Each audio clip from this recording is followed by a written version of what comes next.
ओम साईं राम। आज का जो विषय है वो कंप्यूटर के लिए सबसे इम्पोर्टेंट विषय है, बहुत ध्यान से सुनिएगा।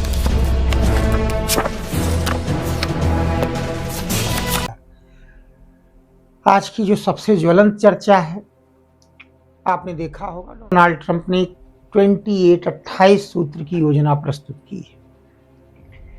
ये प्री मेंस इंटरव्यू ऐसे सभी के लिए इम्पोर्टेंट हो गए हैं, लेकिन जरा विचार करिएगा।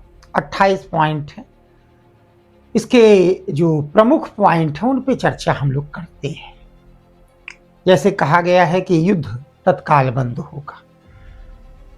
यूक्रेन के वोलोदिमीर ज़ेलेंस्की ने भी कह दिया है कि अगर हमला नहीं होगा तो हम 28 पॉइंट को मान लेंगे। ठीक, लेकिन युद्ध शुरू क्यों हुआ था? यूक्रेन नाटो का मेंबर बनने जा रहा था। नाटो यूएसए के नेतृत्व में एक सैन्य संगठन 1949 से कार्य कर रहा है। ब्रिटेन और फ्रांस जैसी न्यूक्लियर पावर भी इसमें है। सामूहिक सुरक्षा के सिद्धांत पे काम करता है। एक पर हमला, सब पर हमला। वैसे तो ये गुंडागर्दी कही जा सकती इस तरीके की चीजें कि एक पर हमला, सब पर हमला। हो सकता है जिसपे हमला हुआ हो वो भी निर्दोष न हो, तो आप बिना ये देखे कि दोष किसका है बीच बचाव नहीं करेंगे, सब लोग जो है टूट पड़ेंगे प्रतिद्वंदी के खिलाफ। गुंडागर्दी का ही एक सिद्धांत माना जाता है। With us, you start having cards. Right now, you don't. You're playing cards. You're playing cards. You're gambling with the lives of millions of people. You're gambling with World War III. You're gambling with World. लेकिन फिर भी जरा देखिए, NATO में शामिल होने जा रहा था यूक्रेन वोलोदिमीर ज़ेलेंस्की के प्रयासों से। यूक्रेन में नाटो की सेनाएं तैनात होनी जा रही थी। कभी जब सोवियत संघ का जमाना था, 1922 से 1991 सोवियत संघ नाम का एक संगठन था। रसिया सबसे इंपॉर्टेंट देश था उसका, 14 और देश थे, यूक्रेन भी शामिल था। तो रसिया ने अपना एक हिस्सा क्रीमिया यूक्रेन को दे रखा था, क्योंकि सब एक ही थे, तो सैन्य सुरक्षा के दृष्टिकोण से वो यूक्रेन के पास हुआ करता था, कोई दिक्कत नहीं। बाद में जब धीरे धीरे यूक्रेन का नाटो की तरफ रुझान बढ़ा तो रशिया ने क्रीमिया पे कब्जा कर लिया। अब ये क्रीमिया रसिया के पास ही रहेगा।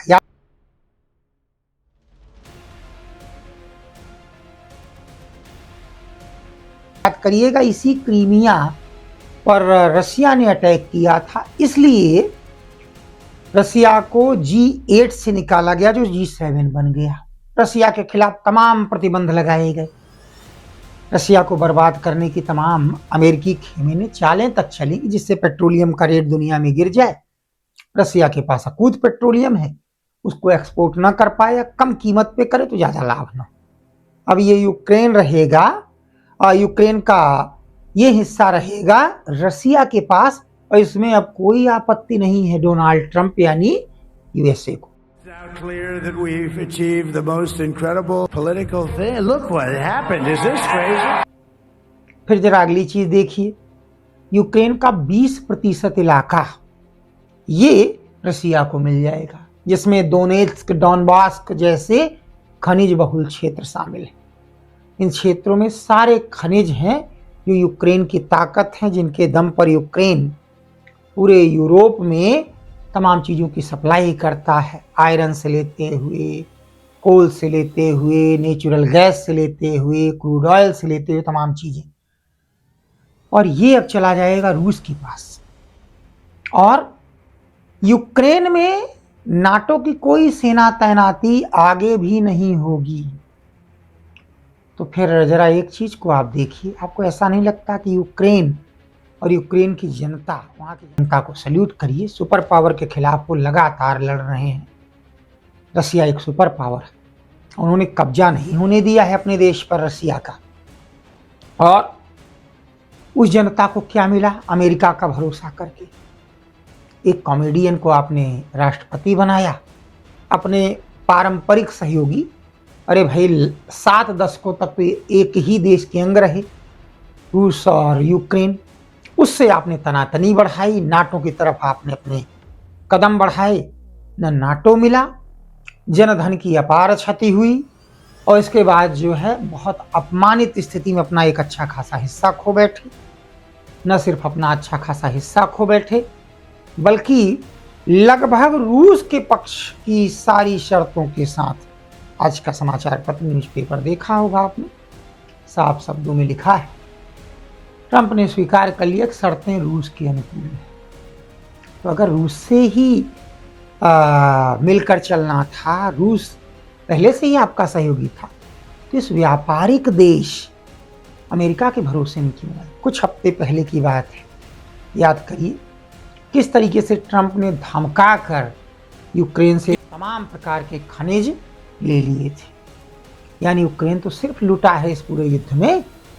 यूक्रेन से खनिज गया अमेरिका के पास, खनिज बहुल क्षेत्र गए रशिया के पास, जनधन की अपार क्षति हुई, तनाव अलग हुआ। और ये सारी चीजें किस चीज की कीमत पर? एक व्यक्ति जिसको आपने राष्ट्रपति बनाया, उसको इतनी बुद्धि नहीं थी कि बैलेंस बनाकर चलना चाहिए था। अब व्लादिमीर पुतिन पे यहाँ चर्चा नहीं करेंगे, लेकिन इस चीज को जरा आप सोचिए कि भाई कोई भी रशिया का राष्ट्रपति हो, वो तो ये सोचेगा ही ना कि उसके बॉर्डर तक क्यों आ जाएगी नाटो की फौज।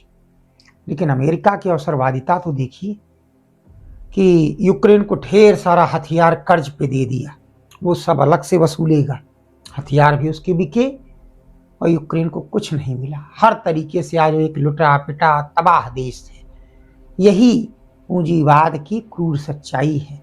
लाश की भी राजनीति पूंजीवाद करता है। तो इस पर जरा विचार करिएगा। ये प्रमुख शर्तें हैं, बाकी गौर शर्तें हैं।